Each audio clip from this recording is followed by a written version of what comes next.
Lyca productions Subaskaran தயாரிப்பில் அறிமுக இயக்குனர் ஏஆர் ஜீவா இயக்கத்தில் அனுபமா பரமேஸ்வரன் நடிப்பில் லாக்டவுன் டிசம்பர் 5 முதல் திரையரங்குகளில். அதிமுக எப்போதும் தேர்தலை நேர்மையாக சந்தித்து நியாயமான வாக்குகளை பெறும் என அதிமுக முன்னாள் அமைச்சர் SP வேலுமணி தெரிவித்துள்ளார். நீலகிரி மாவட்டம் உதகையில் செய்தியாளர்களை சந்தித்த அவர் BLA முகவர்கள் சரியான முறையில் பணியாற்ற வேண்டும் என்றும் வாக்காளர்களை முறையாக SIRல் சேர்க்க வேண்டும் என்றும் அவர் தெரிவித்தார். ஒரு நியாயமான ஒரு நேர்மையான முறையில அங்க இருக்கக்கூடிய வாக்காளருக்கு அந்த வாக்கு சேர்க்கப்பட வேண்டும் மாற்றுக்கிறது. இப்ப நீண்ட காலமா உங்களுக்கு எல்லாம் தெரியும், இறந்தவர்களுடைய ஓட்டு நம்ம பல தடவை பார்க்க நீக்கவே இல்லை. இப்ப அதெல்லாம் இன்னைக்கு எடுத்துருவாங்க.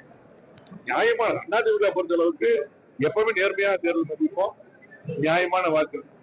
திமுக எதுக்கு பயப்படுறாங்க நீங்க அவ்வளவுதான் கேட்கணும். ஆகவே எப்பவுமே நேர்மையா நாங்க சந்திப்போம். அவங்க அப்படி சந்திக்காம இந்த மாதிரி பிரச்சனை எல்லாம் வருது. ஆகவே இன்னைக்கு எங்களுடைய முகவர்கள் ஏஜென்ட்கள் எல்லாம் சிறப்பான பணியாற்றுங்க. இன்னும் அதிகாரிகளை பொறுத்த அளவுக்கு கண்டிப்பா திமுக அழுத்தம் கொடுத்திருக்காங்க, அவங்க நேர்மையா செயல்படணும். அதுதான் எங்களுடைய கோரிக்கை.